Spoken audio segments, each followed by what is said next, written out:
report. Excited to preview the in-season tournament getting underway tonight in the knockout round with Celtics Pacers. And of course, we have to talk to Caitlin Cooper, who's done a ton of Celtics Pacers previewing conversation. It feels like we're going into a playoff series, Caitlin. And these two teams continue their weird bond connection, whatever you want to call it.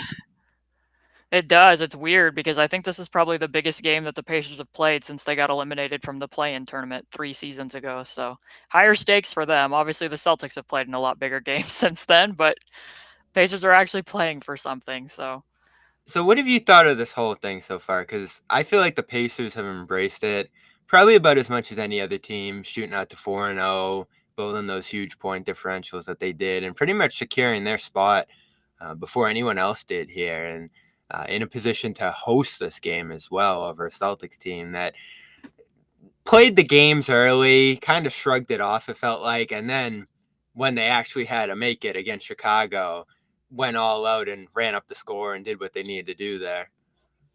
Yeah, I mean, I think it's definitely mattered for the Pacers. I mean, the one big takeaway that I had from media day from Tyrese Haliburton after he had played with Team USA this summer was that he said that his big takeaway from that was that he's tired of losing. That he Mm-hmm. hadn't had a winning season since he was a freshman in college, and that when he's discussed this, he's talked about, he wants to have a chance to compete for something. And especially because he and Buddy coming over from Sacramento, they didn't play in playoff situations there either, and that hasn't been the situation for the Pacers since he was traded. So to see them coming up big, especially down in the game in Atlanta where Tyrese sets a franchise record in the third quarter and then gets hard court trapped and kind of gets taken out of the game, and Buddy finishes it going 5 of 5 in crunch time. I mean, I think these games matter for them. It matters for young teams that are developing to have higher stakes in the middle of the season. So, I went into the in-season tournament with an open mind, and I've walked away and I've enjoyed watching it. So, I'm hoping tonight continues that trend. Yeah, and I don't know how to feel about it, so I'm gonna have you help me out here. The first game, I think you just throw it in the trash, but it was a 50-point beatdown, and the Pacers, played without Haliburton in Miami, managed well. This is one of the best offenses we've ever seen efficiency-wise to start a year, and they put up 140 without Haliburton in Miami against a really good Heat defense. So they're capable. This has been a tough matchup for them over the past year plus here. They did score that. I think the upset win in Boston last year, I think, was the one they pulled off. But otherwise, the Celtics kind of controlled that matchup, won a shootout with them. And then, as I mentioned, 50-point blowout to start this year. Hard to forget. But it seems like Haliburton will be back. Kristaps Porzingis will not, as he continues to rehab the calf injury here. So Al Horford will get the go inside, which is pretty familiar in this matchup. Is both these teams are going to play that one center and Turner and Horford, and then pretty perimeter based game around the outside. So Pacers want to play fast. They're going to speed you up. They're going to shoot with the Celtics here, and my inclination, despite the Celtics blowing them away last time, is that with Haliburton back, this is going to be that up and down kind of shootout that we, sometimes see from the Pacers here. Yeah, I mean the first game definitely had a lot of shot variance, right? Because the Pacers shot 18% on uncontested threes in that game. Sam Hauser made as many Sam Hauser made as many threes as the Pacers did, and the Celtics shot 50% on contested threes. Jason Tatum definitely made some hellacious shots in that game. The Pacers defense is the Pacers defense. Like, I know that the Celtics don't necessarily play a really up tempo, lots of transition frequency type style, but in that game they did, and the Pacers were just giving way too much gap on the ball. Drew Holiday and Derek White stepped into just some easy shots, just walking the ball up to the floor and shooting it. So I did think there was some low hanging fruit that the Pacers could clean up, and Tyrese does change it in the sense that Andrew started that game and TJ McConnell was the backup, and the Celtics ducked under quite a bit against both of them throughout that game, especially TJ. That's what coverage he normally sees. You can't do that against Tyrese. So, and that's in part why I think that the Kristaps Porzingis, I was thinking a lot about him when I was doing my preview content for this matchup, because I was kind of wondering, something that I really like about the Celtics is how much cross matching that they do, especially with Drew Holiday. So I was contemplating, would they put Drew Holiday on Miles Turner from the beginning of this game and just use it as a pre-switch so that anytime Miles brings a screen to Tyrese, he could switch right out to Tyrese instead of playing Porzingis or Al Horford and drop because of how efficient Tyrese has been on pull-up threes this year. He's almost shooting at the same efficiency and volume as Steph Curry did during Steph Curry's MVP season.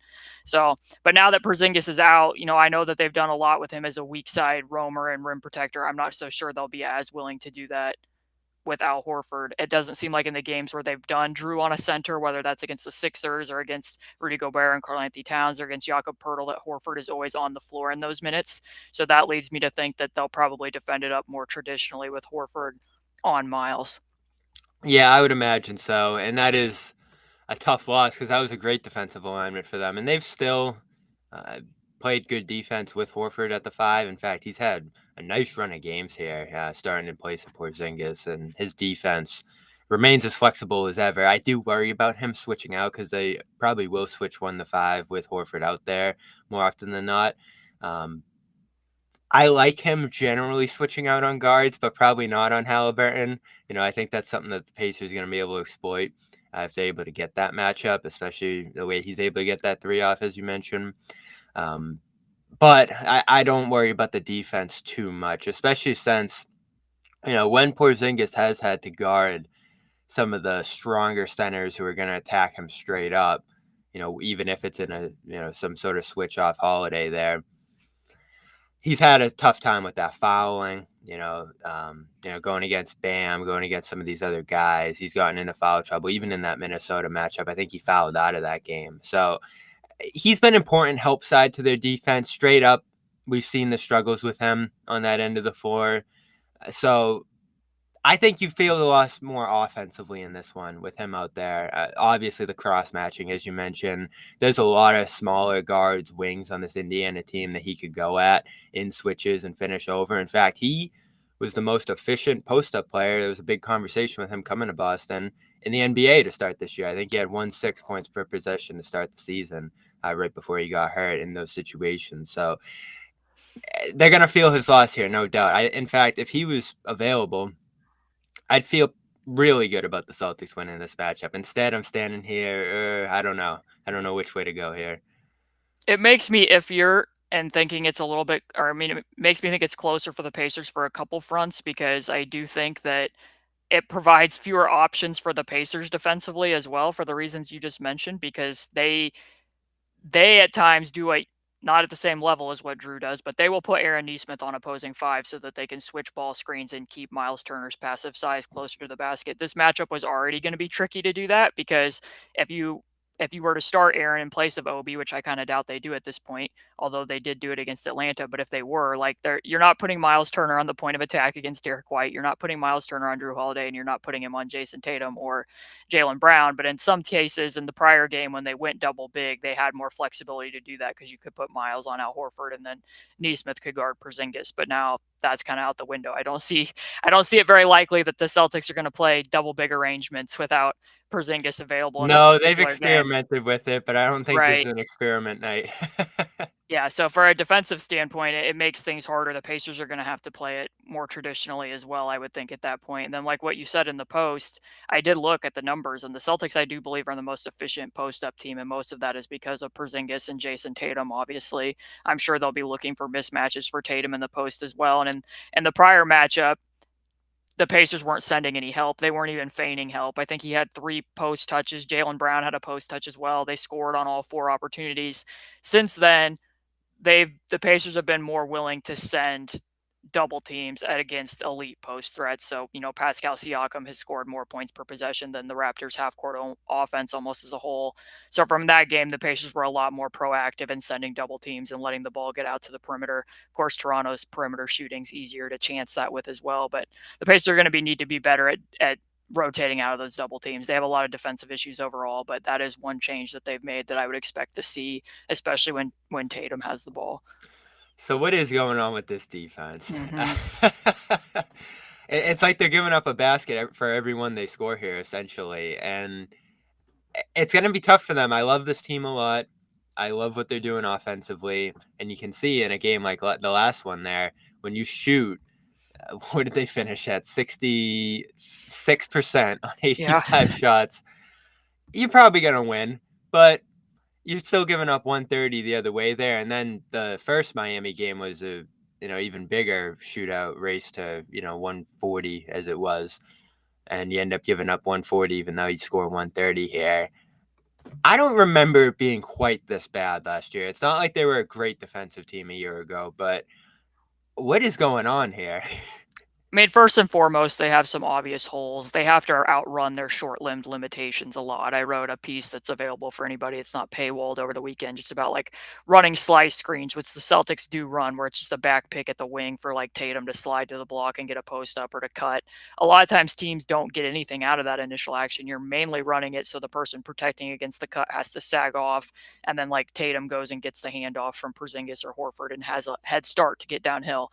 A lot of times it gets the Pacers, it doesn't even get that far because, first of all, they're giving up size on both sides of that pick. And then their defensive principles are just having a lot of trouble on a lot of different fronts. But just to give Celtics fans an overview who may not know, the scheme from last year to this year is a lot different. So last year they would have been putting a lot more bodies in the paint. They were a lot more proactive, having an exaggerated presence at the nail. They were kind of overzealous with the low man at times. And despite all that help they were giving, they were still giving up a lot of points in the paint, one of the highest rim frequencies in the league, while also giving up a pretty high corner three frequency. So headed into this season, they do not send help in many situations. They aim to stay home on the 3-point line as much as possible. They defend the pick and roll 2 versus 2. If the on-ball defender can't get back in front, then it's a late switch. And then on a lot of post-ups, they try to stick to single coverage as much as they can. And that's why you see the defensive numbers that you do. The Pacers are the number 1 team in the NBA at limiting 3-point attempts.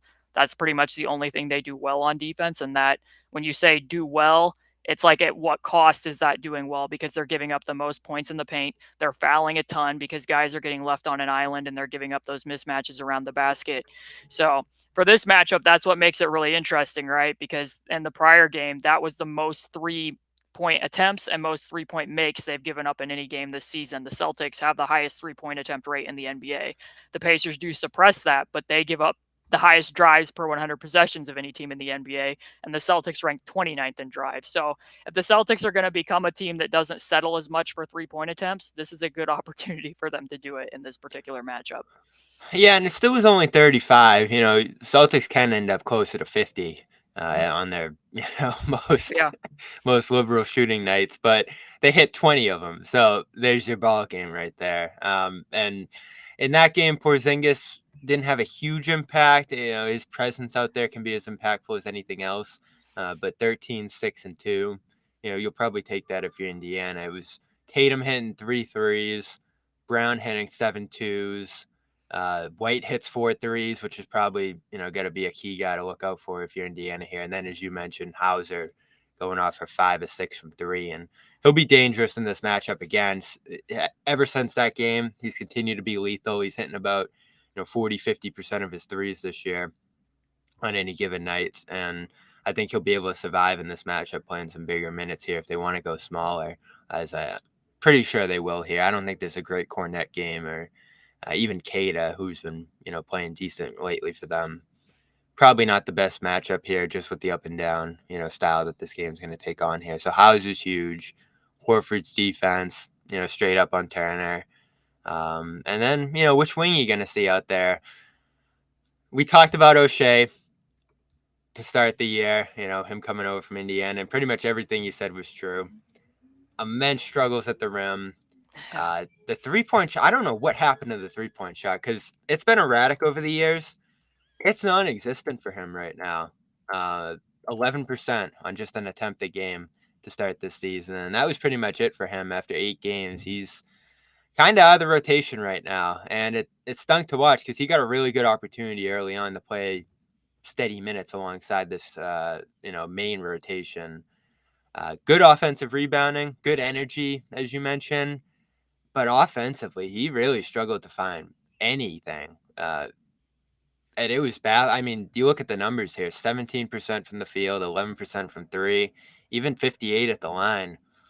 He was lost on that end, and I don't know if he's ever going to get another chance. They've had Delano Banton playing some decent minutes. There's a bunch of other different guys up and down the bench that can kind of do those things he does.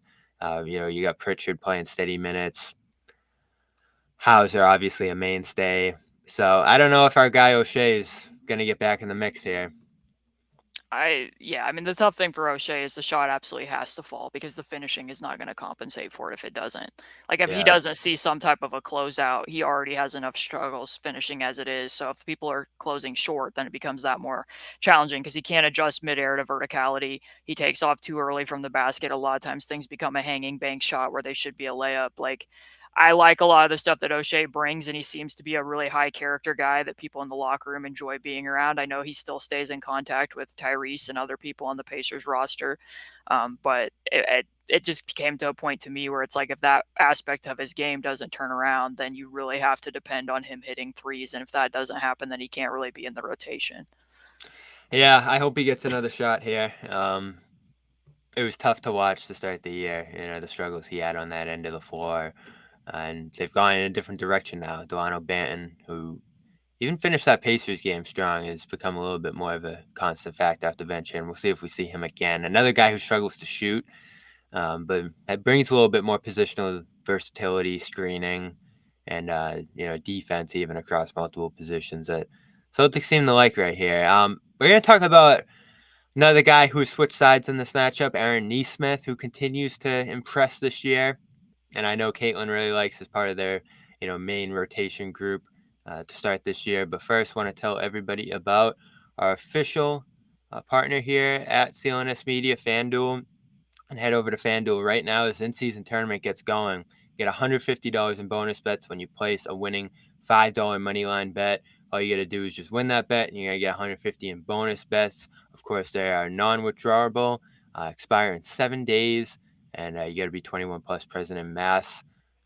First online real money wager only, and again, $5 money line wager required. Head over to FanDuel.com. Football still rolling along. Monday Night Football tonight. You got basketball. You got this in-season tournament. You can bet on the in-season tournament winner. All of that and more available over at FanDuel.com/Boston, our official sports wagering partner here at CLNS Media and the Garden Report. All right. Aaron Nesmith. I love it. I love what he's doing. I love the season he's having here. And I noticed three things, especially when he came back to Boston. Really put some muscle on that Yeah. frame. Like, he is just so much bigger, stronger. Listed at 215. I'd have to imagine he's closer to like 220, 225 with just Yeah. how jacked he looks right now. So, hitting his threes, 46% in fact, 55 from the field, 11, 3, and even an assist per game along with a steal per game. This is great. I mean, the biggest thing for him, and we talked about it over and over again in Boston, he's not playing. And he's a shooter. They need rhythm. They need reps. They need consistency.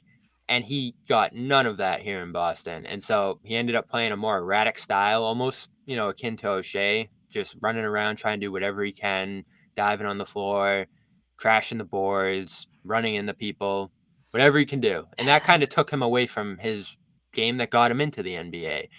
With the Pacers, he can just play. He might foul out.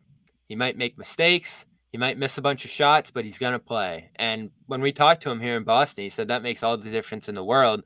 And he almost seemed to have a chip in on his shoulder going against his old team, yelling at the crowd after making a, three in the corner. And he didn't have the best night that night. In fact, this is probably the matchup he's struggled in most since heading over to Indiana. But otherwise, he's been a consistent, I'd say even key to this Pacers start here. Yeah, I mean, headed into this, especially when I thought Porzingis was going to be available, I made a video over at my Patreon previewing this game, and I thought, he could potentially be an X factor for the reason connecting another person that connects both of these teams, Malcolm Brogdon. Last week, the Pacers played the Blazers, and the Blazers put Malcolm Brogdon on Miles Turner from the tip of that game, and they put Ayton on Obi Toppin and just pretty much had Ayton standing in the paint. So if you can take Miles and Tyrese out of the pick and roll and be switching on some of those, they're the number 3 pick and roll combination in the NBA in terms of points per chance of how many points the Pacers score. So it did lead them to have to get to some different actions. And I kind of wondered, like, would Boston watch that game and maybe want to take a page from that, like I had already mentioned with Drew? And if they had, than having Aaron in the corner, because the reason you just said, he's shooting 44% on catch and shoot threes, and makes it harder for that big to roam off of him than what would be the case with Obi. Although Obi just had a very good game doing that against Miami on Saturday when the Pacers still put up points without Tyrese. He made 4 threes and did a lot of positive things for them, also defensively against Jimmy Butler as well. But I thought Aaron could be a key there. And then also a key is he's the only person on this roster that you can say, hey, we're going to go out and have you go guard a center. We're going to have you go guard a 4. We're going to go put you on the other team's best wing assignment potentially. Like I said, he's not as versatile and good at those things as Drew is, but he does give the Pacers more flexibility in terms of what they want to do, because in that recent game against the Heat, Jalen Smith has had a really strong season for them, but he's out.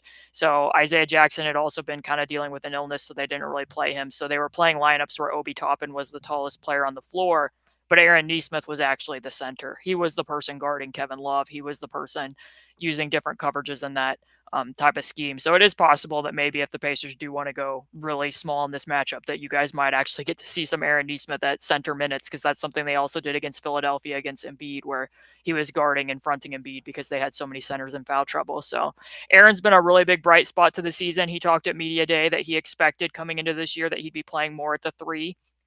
So he did a lot of work to be able to put the ball on the floor above the break, be able And to be you used see more it. as a He's doing a good job yeah, with it.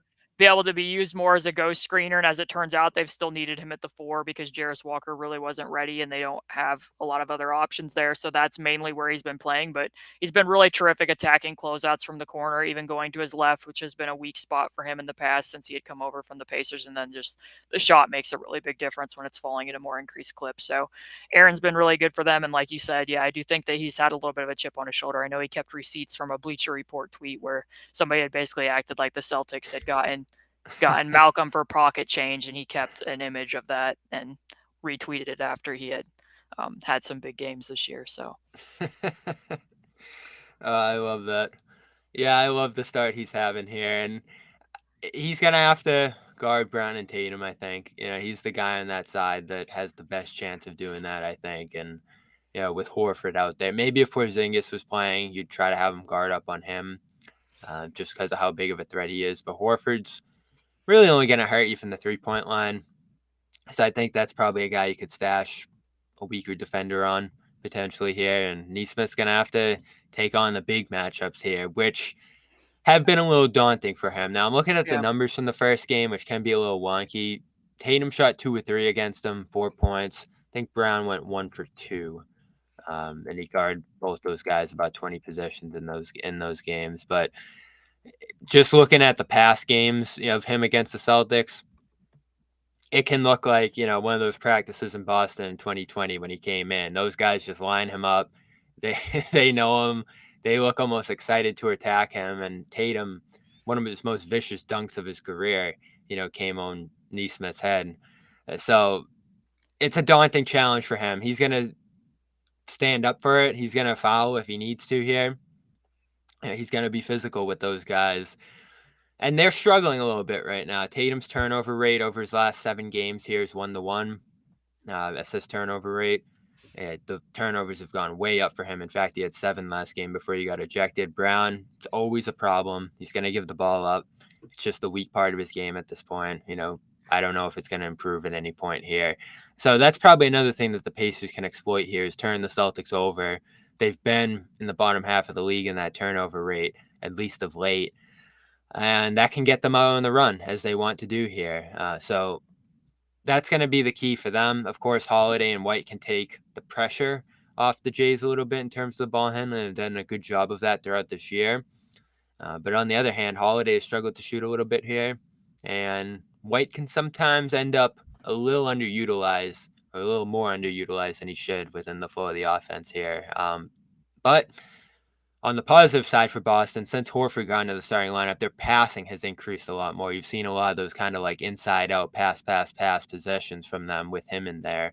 So ball handling, another big one in this one. I don't know how the Pacers have done protecting the ball, but I think this could it's be a been game actually where, really remarkable because they play at this breakneck speed and they're number 2 in turnover rate. So that's been one of the hallmarks of, I think, in part of why their offense has been as historic as it has been, is because they don't throw the ball over the place, even though they're yeah. loading up on so many possessions.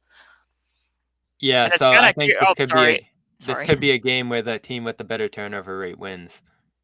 And it's kind of curious on that front because I expect that Boston's going to be throwing out some full court and three-quarter court pressure because they even did that in the prior game, and that made sense because Tyrese wasn't playing. And if you can funnel the ball out of Andrew and TJ's hands and be forcing Buddy to bring it up or somebody else to bring it up, that makes sense. But it really makes sense to do it against Tyrese because you want to pick him up early, apply pressure. If you can force somebody else to bring it up and then he has to get it back late in the clock, I've seen the Celtics do this against a lot of different teams, and yet their turnover rate isn't very high. So I think it's more for them just about like choking out the clock because the Pacers do have the second fastest time to shoot in the NBA off of made shots, even like when they're taking the ball out of the bounds after an inbounds. And the Celtics hold that down to 25th. So defensively, they hold people later into the clock. And I think some of that too is just because they've been more willing to get weird on defense this year with the amount of cross matching they're able to do with all the wings on the floor and how they can switch some of that stuff up top.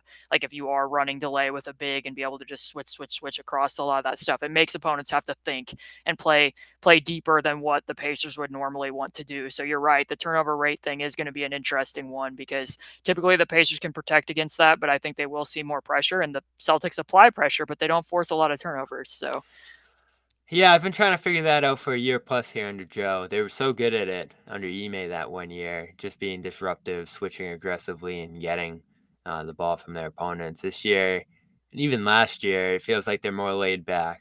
Stay back, give up those mid-range shots, wait for the ball to come to you, and rebound it. And they'd be better offensively with more forced turnovers. And it was an emphasis early in the schedule, but continues to not be a strong point under Joe here for whatever reason is forcing turnovers despite the defensive personnel that they have here. So that is something to watch. The Celtics actually did have more turnovers for, whatever that stemmed from because there was a lot of garbage time in that game than the Pacers did in that blowout. So even on that night, the Pacers protected the ball pretty well, only giving it up 9 times. And they got a lot of good ball handlers here. Nembhard struggled a little bit shooting that night as the point of attack guy. In a tough spot. Like it's just so hard to fill in for Haliburton, and I want to get to him here. I don't know how he's not. It's early, but I don't know how he's not getting more discussion in the MVP, debate early on here with Jokic and some of these other guys because he's just indispensable. If he's not in the lineup for this team, I know they win that last game. But they're not a factor in the league right now if he's not out there. And when he is, it feels like they can go out and beat anybody. And he's the engine of this historic offense. The numbers are just absolutely ridiculous. The assists that totals that he puts out there on a night-to-night basis, and the shooting. We're gonna talk for decades about how he fell so far in the draft as he did there, and we'll continue to debate that Kings Pacers trade for years. And it is interesting that they could actually end up meeting in this in-season final here if they both make a run. But 27, 12 assists, only 2 turnovers, which is just a ridiculous ratio. 45 from 3 on 9 attempts. It's just silly what he does night in and night out. I'm sure you just sit there at a certain point as the basketball mind that you are and just like laugh at the stuff he does out there because it's ridiculous. yeah, it's funny. There was, I believe it was the in-season tournament game against Philly. He brought the ball up the floor and used a fake handoff, like he was going to toss it to Obi, and then he just squared up and bombed a three from like 28 feet. And afterwards, I tried querying on Second Spectrum if anybody had used a fake handoff where the next event was a three-point shot, and I couldn't find a result. Like I'm sure that there's probably a prior season where Steph Curry might have done that, but it's like every night he's doing something, and it's like I didn't even know you could do that. Or he'll have like a running hook shot in the paint, and I'll be like, I literally did not know that you could do that. I like to refer to Tyrese as like a basketball counterculture because he's like an unpredictability factor because he just has so many things to and nuances to his games that are atypical than what we normally think. So like he rejects screens the second most highest frequency in the NBA. He goes away from the action and forces a lot of emergency rotations because of that. Obviously everybody knows what his shot looks like, the push shot.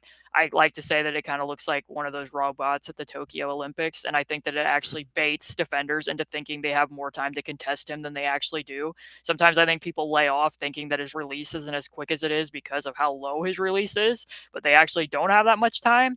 And then obviously the jump passing, people know that I like to point that out. He doesn't commit himself to a pass. He commits defenders to where he wants to bait them to with the way that he does that. So he just does a lot of unconventional things. He also likes to, as a pick and roll operator, a lot of times we're trained to look at where the action is in front and then glance out, because that's how defenses are geared to defend. They're going to go, help in at the dunker spot and then go back out to take the longest pass. Tyrese looks out first and passes in, and that's how he gets a lot of high level advantage creation assists by passing people open for layups. So it's just a pleasure to watch him. And sometimes like they'll ask like, why is everything a no look pass? And he'll be like, for the vibes. And I think that's true. Like he is a very inclusive player, and I know his teammates enjoy playing with him, but I also think it's just, again, the unpredictability factor. Sometimes he uses like a scissor step in transition or a cut dribble. You don't really need to do that, but now the next time down the floor, the opponent doesn't really know what you're going to do next. He doesn't waste any time. He's always looking over his shoulder for hit ahead pass opportunities. Even when he's waiting for inbound passes, he doesn't stare at the inbound passer. So you're right.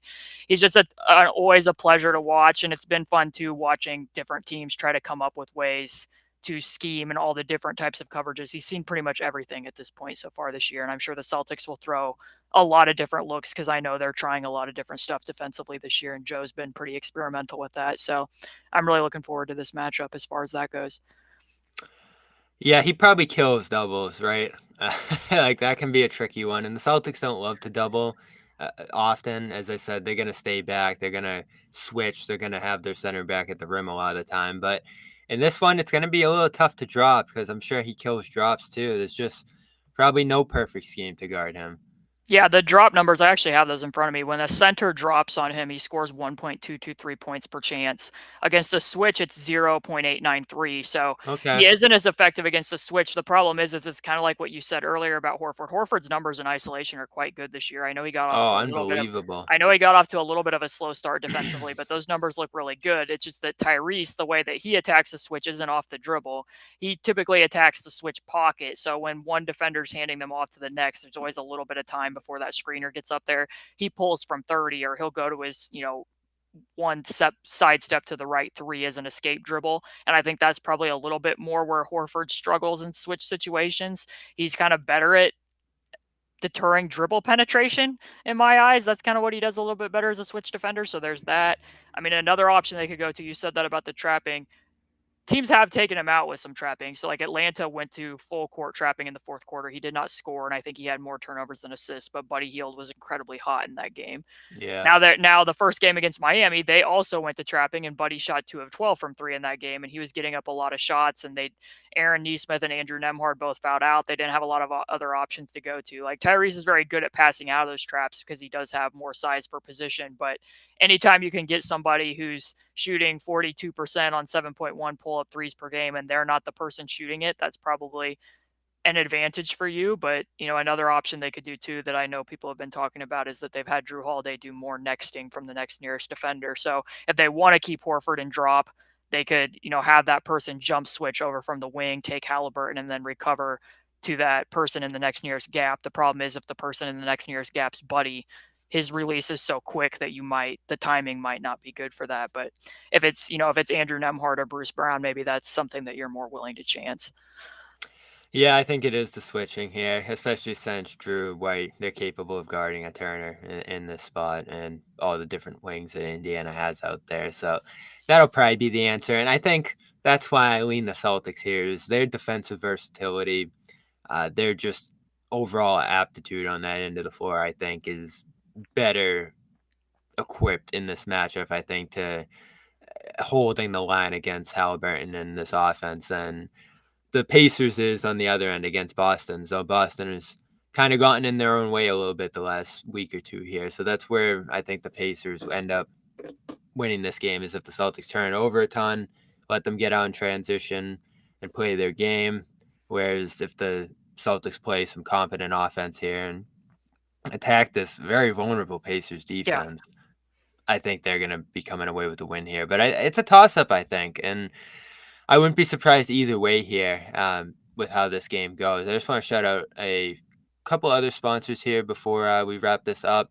SeatGeek, of course, right now offering $20 off your first order if you are in Indiana tonight or heading out to Vegas for the in-season tournament. Keep SeatGeek close by. It's tough to get these tickets now. Concerts going through the roof. SeatGeek gives you grades on whether you're getting a good deal and a deal or a bad deal on your seats, and they're giving $20 off right now on your first order. Just use the code DreamersPro. That's DreamersPro at SeatGeek for $20 off your first purchase with the promo code here. And HelloFresh. I've been cooking like crazy with HelloFresh. You've seen it on my Twitter. Been enjoying it a ton. In fact, I just finished up my last box last night, so I'll be ordering another one soon. They're offering free breakfast for life right now. Every box you get, as long as you're with HelloFresh, they're going to throw some free breakfast in there.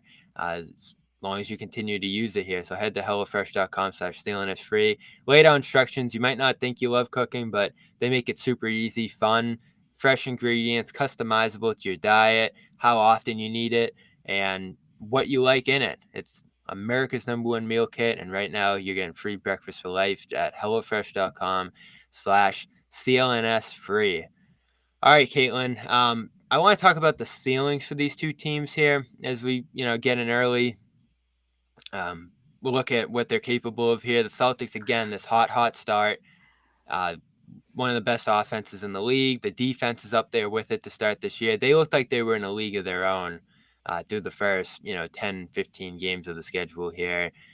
Pacers, of course, looking like a playoff team, I think. We'll see what the defense can reach as far as just competency by the end of the year, because I think it's going to be tough to win a playoff series playing this kind of defense that they are right now, especially if they're going to be playing one of the top teams in the East. But we'll start with Boston. What have you liked? What questions do you have? And could this be the team that finally, after a couple years of contending here, gets over the hump and wins it all? I mean, the stuff with Jalen and Jason will have to get sorted out. I haven't gotten to see as many games here lately as I would have liked to. I know that it kind of seemed like Jalen was having a little bit of trouble finding his place and his usage in the offense with Porzingis coming over. And now, obviously, we know that Jason had some struggles in that game against Orlando and here recently in that one against Philadelphia when Maxey and Embiid were both out. So there's that. But I think overall, like I'm on record saying I liked the move of Drew Holiday going to the Celtics better than what Milwaukee had done with Dame. I liked the overall fit and like what they're doing tonight with Porzingis. I'm sure that Celtics fans want to see him be out there, but this is a bet on him pretty much more than anything, right? Like Brad Yeah. Stevens is taking and banking on the fact that Porzingis' offensive versatility and them being able to attack from more different spots on the floor is going to make them less reliant on what I was saying earlier, that this is a good matchup for the Celtics to really test and be like, hey, let's try to pierce an opposing defense. Let's try to get multiple drives on the same possession. The Pacers are very vulnerable to giving that up, but so that they're not just so reliant on having to get up tons of volume from the three-point line, that Porzingis does provide other options there. He's been very good for them on the roll, very good for them in the post in ways that they haven't had in the past. So you have to protect him because the Celtics, more than the Pacers, are playing the long game, right? Like they have an eye on getting to the finals, hopefully, more so where the Pacers, it's like this would be a really good story if they're able to be competitive and get out of this game in the in-season tournament. But I think ultimately the Pacers probably shake out where they're in the play-in range, and hopefully, they get good matchups there where they can get into the playoffs. Because like you said, I'm to the point after watching the Pacers defense that they've done two radically different schemes. They're still bottom five right now. They're 29th, 30th. Unless I think that the changes are going to have to come from the outside, or they're just going to have, even if they get monumental internal development, I still think that they're going to have to find a wing defender at some point in time to help them with some of the holes that they have. So yeah, I mean, I like what Boston's done. I like Boston better than last season, and I think that the Pacers have obviously been stupendous on the offensive end of the floor, but I don't believe in this degree of polarity where you have the number one offense and the 30th ranked defense.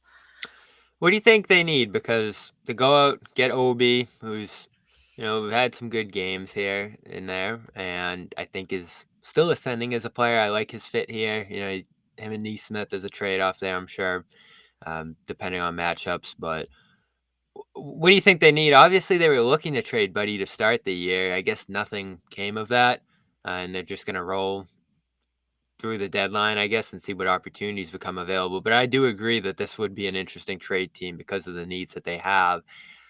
It's just about what you're willing to give up and what you're looking for here. It's not Zach LaVine, obviously. Yeah. But I don't know. What do you think they could use? I mean, I think that OG Anunoby would be a spectacular fit and a good bridge between Miles and Tyrese, and somebody that, like I said, you could throw out there that if you wanted to use Miles more outside of pick and rolls defensively, you can put OG Anunoby on centers and have him switch out I to like ones. that You one. can put him on ones. You can have a big wing defender. I think he's the most positionalist defender in the NBA. The problem for the Pacers is, are you willing to risk giving up assets for somebody who's in a contract year? Because if you want to give up assets for somebody who's in a contract year, then you have to that would be a really big risk if they got him over here and things didn't go, they didn't have a strong finish to the season and then he decided to walk. But I think that that's the best fit out there and that's what they need more than anything, because you watch them in a lot of matchups and they just don't, try as they might, they don't have answers if Pascal Siakam's backing you from 20 to 8 feet when they're not willing to come double and they want to stay home on 3-point shooters. Same thing with Franz Wagner. You can see Bruce Brown trying his best to stay in front of him, but a Euro step finishing move and it's just too much. The length is just there.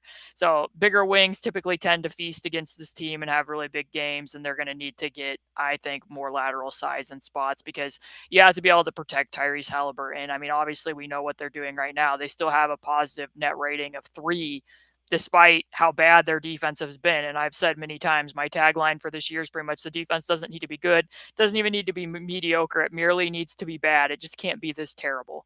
So they got to get some reinforcements on that end of the floor, and then I think that they'll be right there because I think OG Anunoby would fit them very well offensively within Rick Carlisle's system too. Like they wouldn't be asking a lot of him there, and it wouldn't be disrupting to have to also just like a secondary creator, which is why I'm sure they've put in and had some thoughts about Pascal Siakam. I don't think Pascal's as easy of a fit into the offense in terms of how Rick Carlisle schemes it, but in terms of like, hey, they're trapping Tyrese Haliburton at the end of a game, or they're applying a lot of full court pressure. We need somebody else who can go get to the next action or be able to create an advantage. I think that's kind of where the thought process with him goes. But again, that's another expiring contract, so it would be very risky. Yeah, and they could wait till the summer. Potentially, they have a lot of flexibility this summer. Looking at it, potentially 36 million in cap space, but you have to think he'll move before the deadline. To somewhere. It's going to be a lot of desire to go get that player, especially for these teams that are on the cusp of contending. Looks like it's a year where a lot of teams could convince themselves that they're in that mix, given how wide open both these conferences are right now.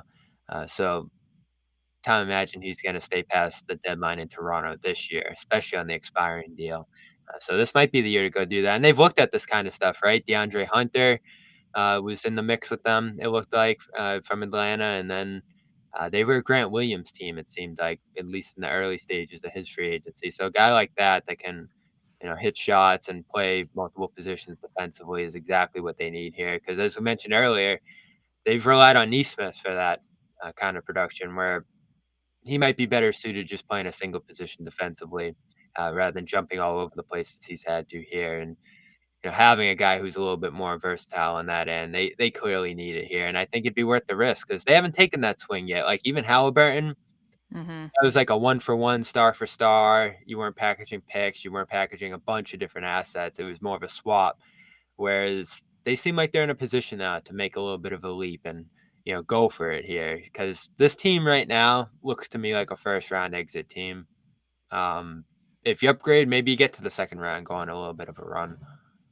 Yeah, this front office has been very patient, and that's suited them well. Like they were patient going into that season when they needed to steer toward a rebuild. The fan base was getting very anxious for them to make moves, even the summer before that season started. I think everybody kind of recognized that this roster's never healthy and it's getting very stale. And they held their chips, and fortunately for them, Tyrese Haliburton did become available. And again, like you just said, that wasn't a risky move. Like that was kind of a no-brainer that you're going to do that if you can get Tyrese Haliburton in the second year of his rookie deal, given what the It's upside of so the crazy that current they did roster that. was. And I say that as somebody who I really, really enjoyed Domantas Sabonis as a Pacer. I like watching the Kings now, but for where the Pacers were in their trajectory and what other pieces they had around Sabonis, they did not have enough shooting, enough DHO, moving targets to really support him, that it was easy for them to do that.